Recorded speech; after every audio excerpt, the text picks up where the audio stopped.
the group of rules in the Yud Gimel Middos, 8, 9, 10, and 11.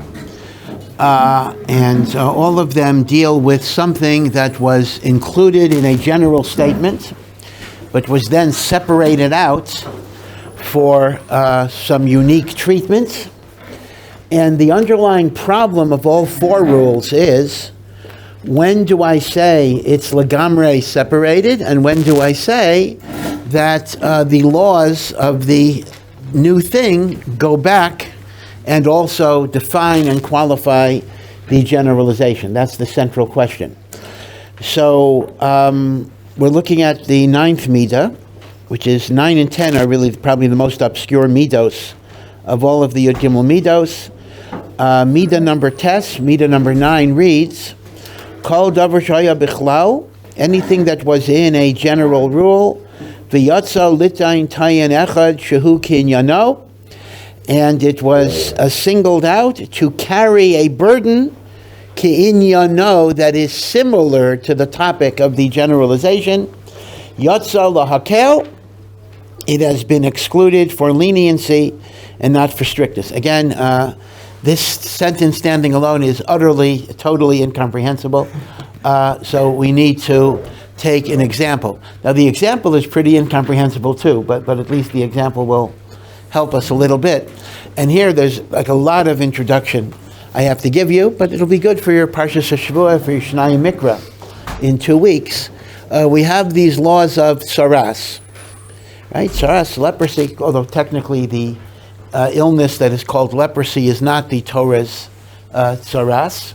Saras in the Torah, although it is a medical, it is a manifestation of a physical problem, but it does not come from medical reasons. It comes for spiritual reasons, for the sin of lashon hara or the like. Now, regular plain vanilla saras is called saras or with an ayin, saras or basar. Saras of the flesh. So what does that mean? A guy wakes up in the morning, or a woman for that matter, a man or a woman wakes up in the morning, and they discover that they have a splotch of bright white on their skin. Now that does not make them a mitzvah yet, because just like the umpires like to say, it ain't a strike until I call it a strike or whatever. So saras is exactly the same thing. It is not saras until a Kohen proclaims it to be so. But they go to a Kohen, and the Kohen has to examine the size and the color. It's a shade of white, but there are actually many different shades of white, and only some shades of white are saras. So this is a whole specialty. We largely don't know this specialty today. And of course, only the Kohen can paskin, but the Kohen may not be learned. So the Kohen is allowed to have a Yisrael Talmid Chacham to advise the Kohen. Now, if the Kohen determines it's not saras, it's just psoriasis or something, so the guy goes home and everything is fine, right? He'll go to a dermatologist, but it's not a halachic issue. But let's assume the Kohen determines that this is real saras. So what then happens is the following.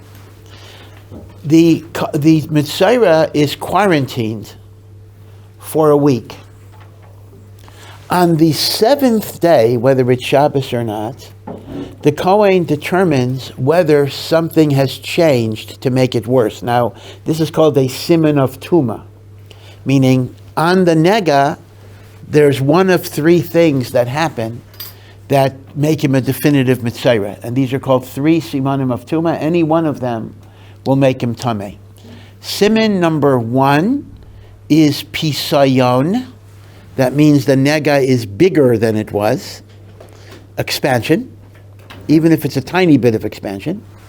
Siman number 2, if there were black hairs, let's say it was on the arm or something, the black hairs turned white, meaning originally they were not white, but they turned white. That is called sar lavan, and although sar is a lashon yachid, in fact there have to be 2 hairs that turn white.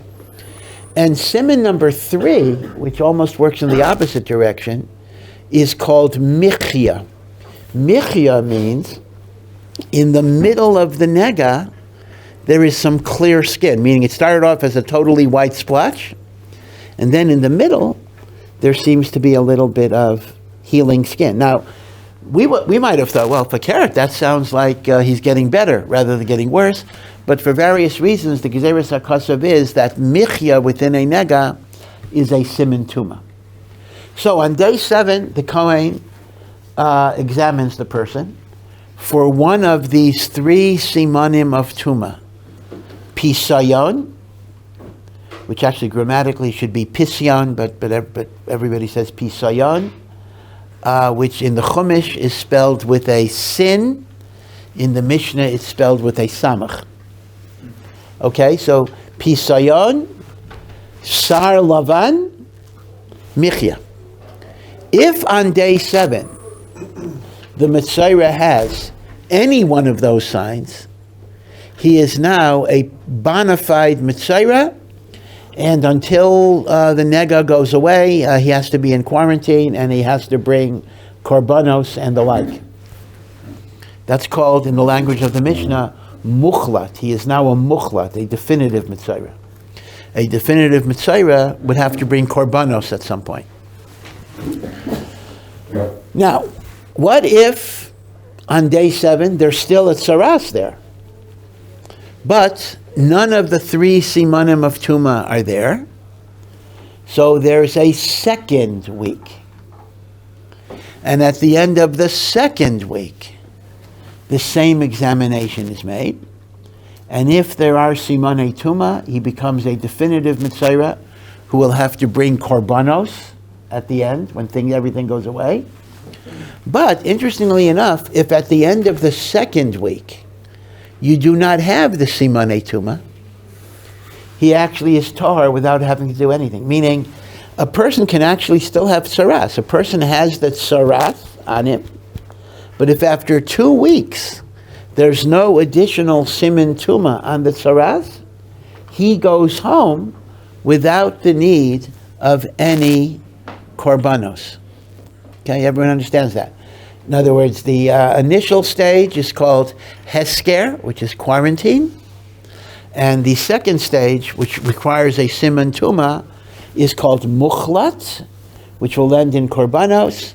And the rule of saras or basor is, if you don't have a siman tuma by the end of the second week, the person goes home without anything, even though he still has the original nega. Now, by the way, let me just make it clear that if he shows up to the Kohen in the first place with already a siman tuma, let's assume he shows up with a nega that already has a mikhya, or a nega that already has white hairs, then he's immediately made a mukhlat.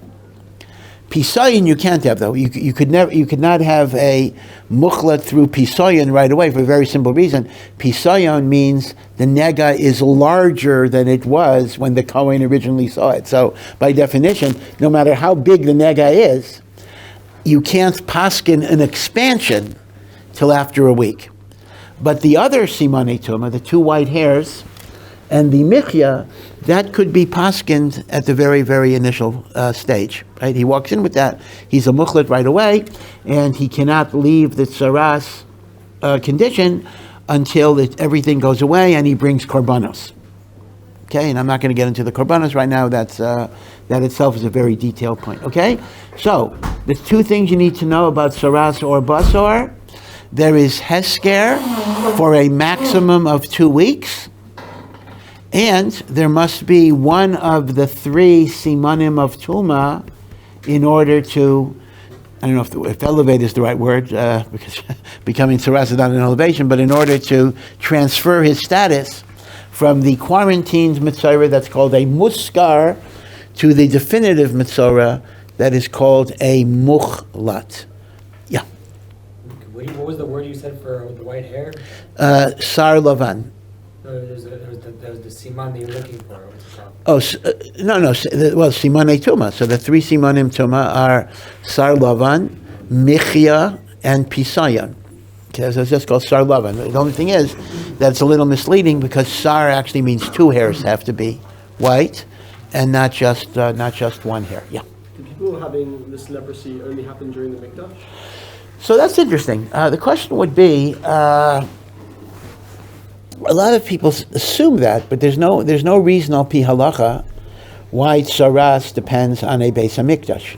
Now, it's true, korbanos depend on a Beis HaMikdash, but that would actually make the Mitzvah in bigger trouble. He would be a Mitzvah and have no way to get out of it because he can't bring korbanos. So the truth of the matter is, saras, in theory, could even apply bisman hazeh.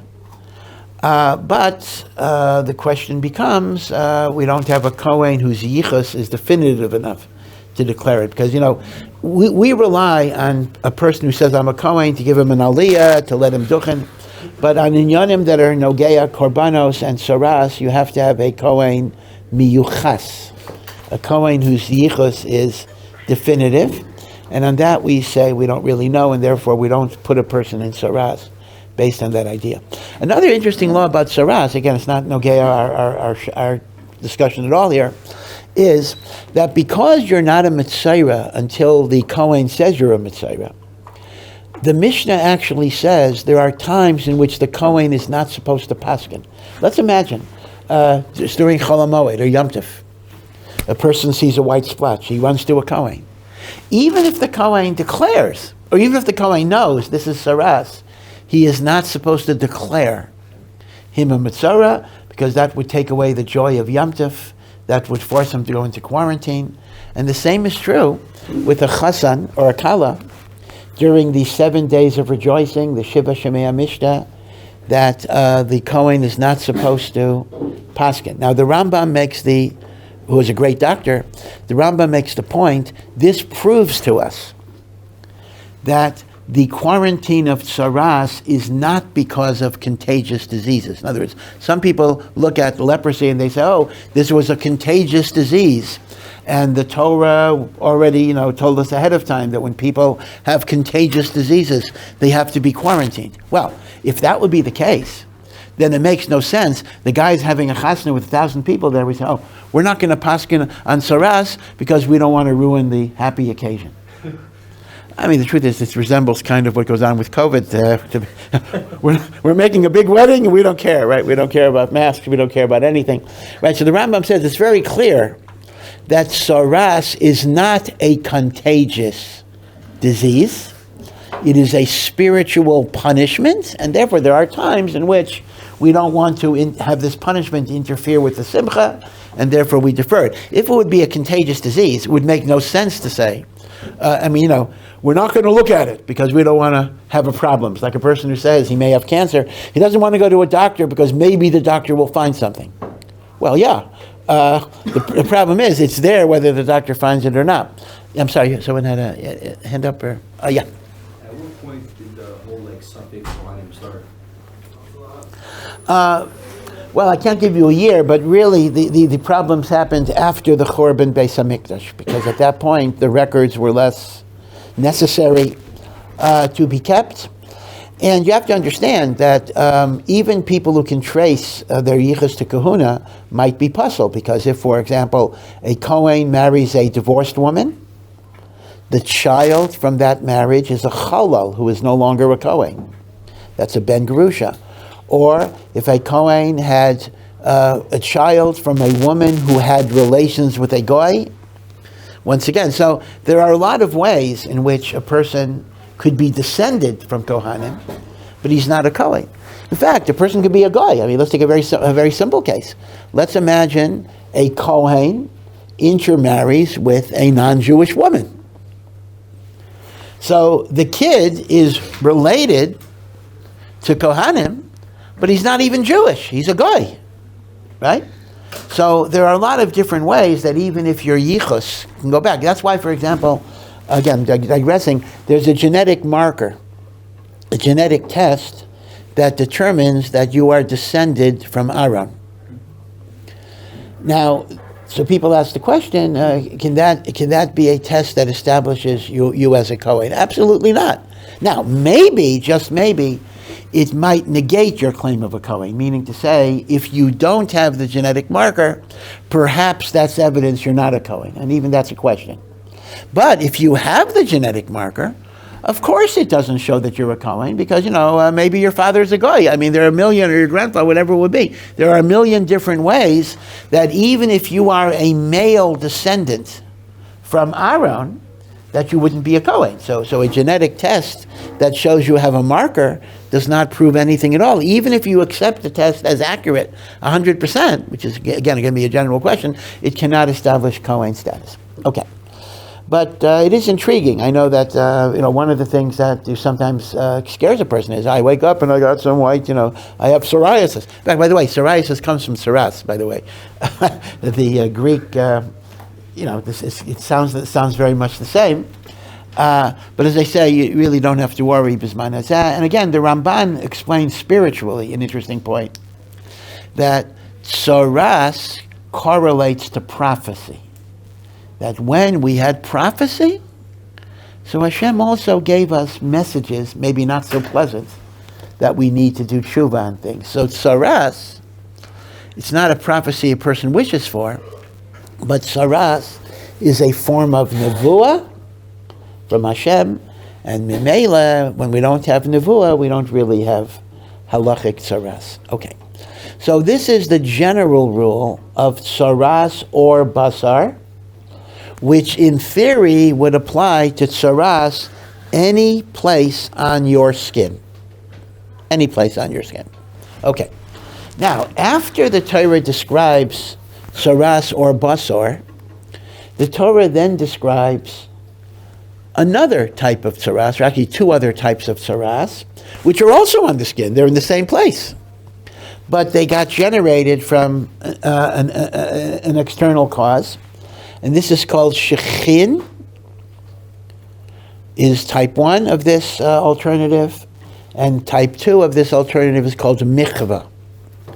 Now the word Shechin is a word that's familiar to you. Shechin means boil, a boil or a blister, and that's one of the makos of Mitzrayim, in which the Egyptians were afflicted with Shechin.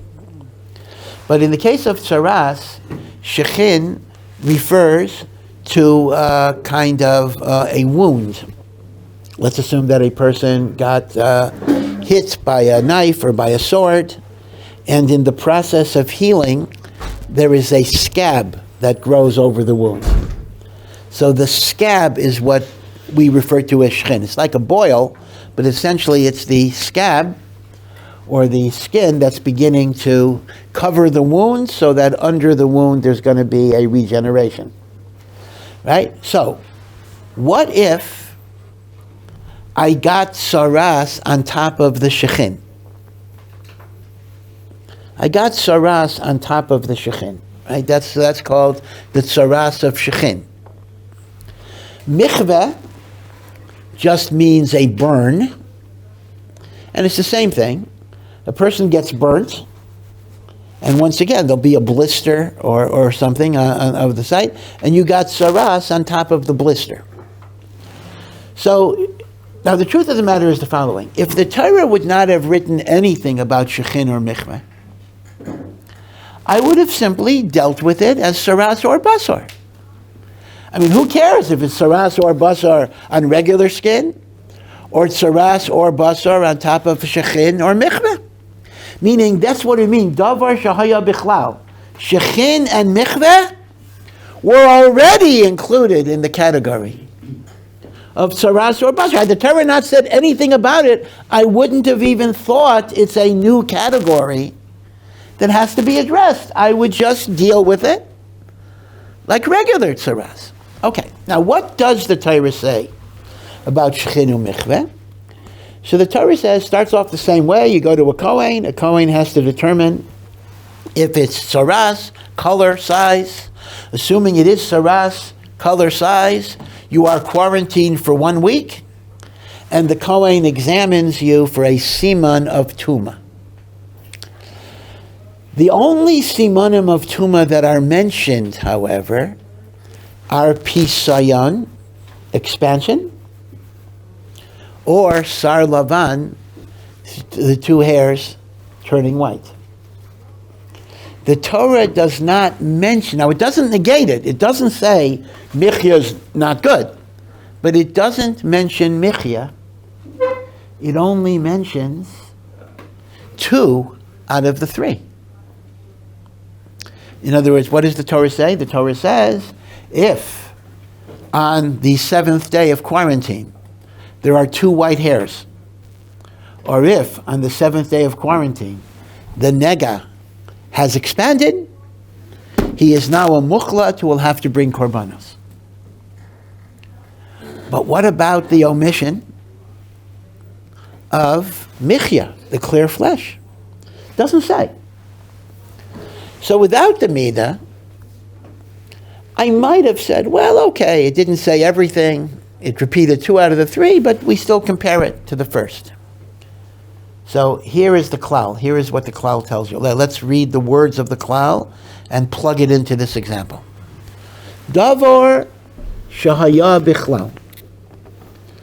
Something that was in a general category.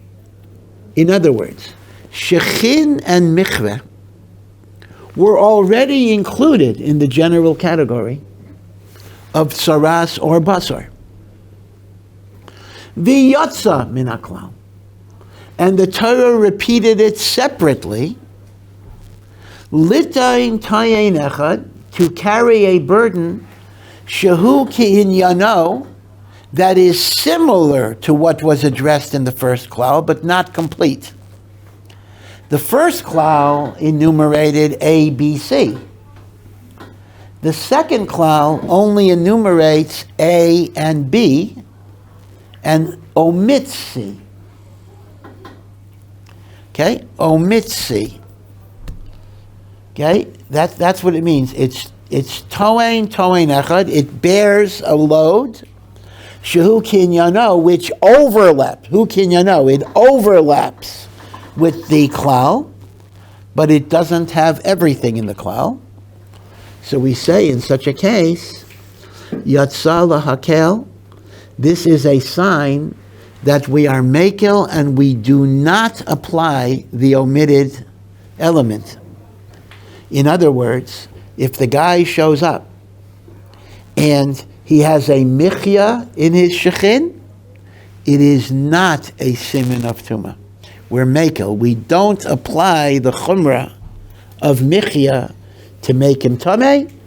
Yatsa lahakel, meaning you only apply what is written, which is sar lavan and pisayon, and you're not machmir to bring in the thing that's not written, namely mikhya. And that is how we know not to apply the siman tumah of mikhya to shechin and mikhva. Because yatsa lahakel, it is excluded, it is stated separately to be makel and not to be machmir, meaning not to impose the omitted element on this. Now, let me just say, one other thing. You'll recall that by saras or basar, if there is no siman tumah after the 7th day, he goes into quarantine for another week. And it's only after 2 weeks, if there's no siman tumah, even if he still has the saras, he goes home. By Shechin and mikhva, the Torah does not mention a second week. The Torah simply says, by Shechin and mikhva, I go to the Kohen. If I have saras, I'm quarantined for 7 days. On day 7, the Kohen examines me, and if I have 2 white hairs or pisayon, I'm a mukhlat, and that's all it says. But it doesn't say, well, what happens if you don't have the siman tumah? Do you wait a second week? That too is an omission, meaning there are 2 omissions in Shechin and mikhva that make it different than or basar. The first omission is the omission of mikhya, clean flesh, as a siman of tumah. The second omission is there is no explicit reference to a second week. So the question is, do I have permission to apply the general rules of saras or basar to Shechin and mikhva, to give it a second week, and to give it a siman tuma of mikhya. So klal number tes is telling me no. Klal number tes says that Shechin and mikhva could have been subsumed under or basar, and if it would have been subsumed under or basar, all of the halachas of or basar would have applied. But the Torah singles it out for a partial enumeration. The partial enumeration is there to teach me that what? That only those things that are stated apply to it, and not the chumros that are not stated. Therefore, the bottom line is actually relatively straightforward. The bottom line is that if you have saras that came out of a shechin or a mikhva, there are only 2 signs that can make you mukhlat, not 3. And if you don't have one of those 2 signs by day 7, you go home after 1 week, and there is no need to have a second week of quarantine. And you derive that halachic system from this klal. It's a tayain. So again, tayain echad shehu ki'inyano means it picks up part of ki'inyano that is already in the first klal, ki'inyano, but it only picks up part of what's in the first klal. It does not pick up everything that's in the first klal. Therefore, that teaches me that we're meko, meaning you don't apply the chumros of the first klal to the prat. Yatsa lahakel, v'lo lahachmir. Again, the Mefarshim ask, if you say yatsa lahakel, why do you have to say lo lahachmir? Okay, those are diyukim. We don't have to necessarily go into diyukim. But the simple meaning of the klal, I hope, makes sense to you, and that is that if, and again, the logic of it is very, very logical, actually, because if the Torah wanted Shechin and mikhva to be identical to saras or basar, then why mention it at all? The fact that you mention it and only give part of the list and not the whole list, quite logically would tell you that the rest of the list doesn't apply. Now, why that's so? Those are gezeres hakosevs. I mean, I can't give you necessarily a concrete svara. I mean, part of, the laws of Taras B'chlal are things that we don't really explain in a fully logical sense. In fact, one interesting anomaly, which is not nogay of this, is if a person's whole body is leprous, his whole body, every part of him, that includes under his feet, etc., he actually becomes tahor. That becomes, right? So if you're covered 99% of your body, that's tameh, and if it expanded from, let's say, 10% to 90%, that's pisayon, and for sure you're tameh. But if it expanded to 100%, you go out, you're free, you're tahor. Right? So, obviously there's so many things we don't understand here, so I'm not going to be able to explain it to you. But the logic of this midah is very, very logical, because of course you're not going to have a second week for Shechin and mikhva, and of course mikhya is not going to be a siman tuma, because if you're going to do that, you're making it the same as saras or basar. And if it's the same as saras or basar, then why is it mentioned at all?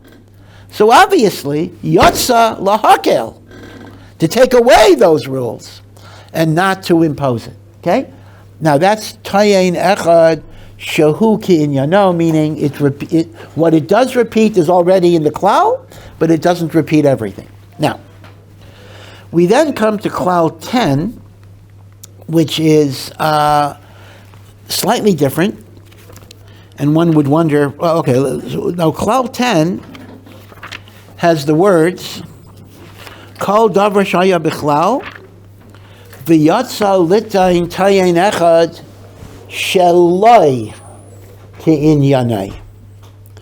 That the second repetition adds something that is not in the first. So here we apply the same methodology, that whatever is not picked up in the first doesn't apply in the second. That's the mekel. But the new thing is a chumrah, right? So let me give you an example. This brings yet a third type of, right? So we talked about saras or basar, okay? we talked about Shechin and mikhva, although those are two, but they're really one, because the halachas of Shechin and mikhva are identical. But then there's a third type of saras that is called Nisakim, or the singular is nesek. And this too is saras of the flesh, but it appears in a hairy part of the body. It appears the beard or the hair, if there is hair, right? That's nesek. Now, once again, if the Torah would not have mentioned Nisakim at all, I just would have treated it like saras or basar. I mean, there's no, right? Who cares if it's here or it's there or it's here, right? But the Torah does give separate treatment to Nisakim. And here, the nesek is, it mentions the following. Same thing, quarantine for a week, for a siman tuma. And here it does mention 2 weeks. Nisakim have 2 weeks, like or basar.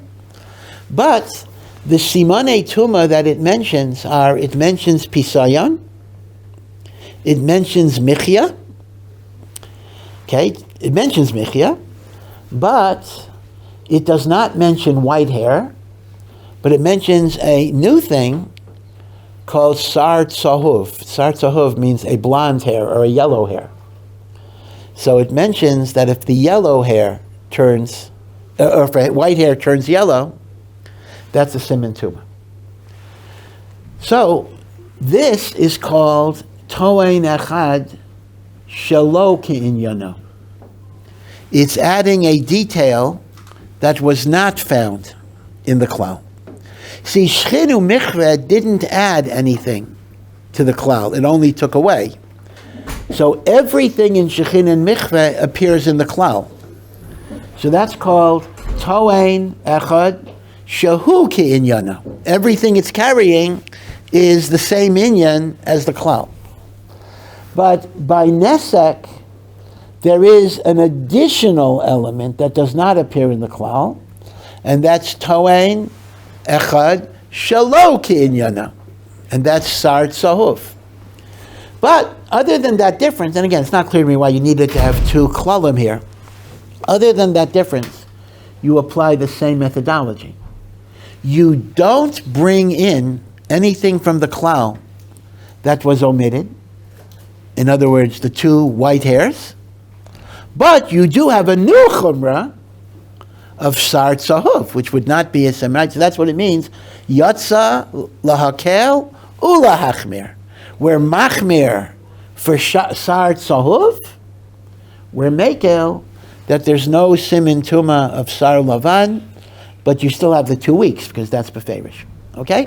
So to summarize the halachas here, I mean, the halachas are what? We have saras or basar, up to 2 weeks of quarantine, 3 simanim of tuma, and the 3 simanim of tuma of ohr basar are 2 white hairs. Mikhya, clean flesh. Pisayon, expansion, with 2 weeks to determine that. Then we have Shechin mikhva, which is only 1 week of quarantine. And you have sar lavan and pisayon, and you don't have mikhya.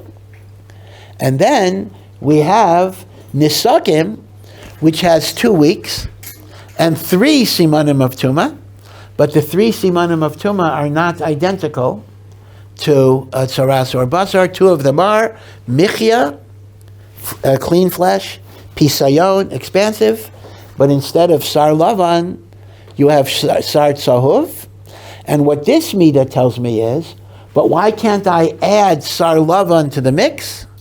The answer is no, because it was yotza min haklal, and it didn't mention those things. So even if it mentions something new, so the new thing will be a chumrah, but with respect to the old things that weren't mentioned, it works exactly like midah number 9, and that is, I can't bring in the klal and impose it on it. Okay? So both midah 9 and midah 10, I'm sorry, am I losing my numbers here? Yeah, both 9 and 10 are basically telling me I can't apply the omissions in the second category and take them from the klal. And the examples are saras. Shechin and mikhva illustrates 9, and Nisakim illustrates 10. Yeah. I guess I don't know if this exists, but if there's something that seemingly would not be mentioned, and you want to say you assume it as just like the cloud, how do you know which one of them to assign it to? Like, for example, let's say there's some saras that is not mentioned at all. Right. Would you associate it to the signs of Sar Tzahov, and Sar Levan, or the? No, we probably would assign it to the most general of the categories, which is saras or basar. Saras on your flesh. See, everything else is very specific. Shechin, mikhva is saras that's generated from a wound or from a burn. Nisakim is saras that's generated in a hairy area. So by default, any other saras is going to fall under the. So that would be considered like the base level. Yeah, that's the basic level of saras. That's saras or basar. Okay, so we'll continue a little bit about this, but just to understand the general idea. Again, though, you see the common denominator between 9 and 10 is you're not allowing the laws of the klal to apply to that which is separated out. In other words, the klal does no longer covers that which is separated out. You might have thought, maybe I'll make a binyanav or a mamatzinu or a logical connection. This basically tells you once it's separated out, it's meant to be separated out. Now, I'll leave you with a question. I'll discuss it tomorrow, next time we learn.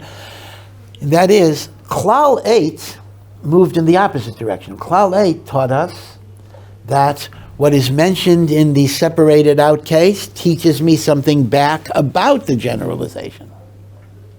Right? So these klalim are basically saying, once it's separated, it's separated. Our klal that we looked at yesterday taught us that you bring it back in. So the question is going to be, like, when do you consider it to be separated? When do you consider it to be able to be brought back in? Klal 8 says you bring it back in. Klal 9 and 10, as well as 11, will teach us you don't bring it back in. Right? So it's a big difficulty is going to be, when do you apply one and when do you apply the other, etc. So we'll try to go over that next time. Okay?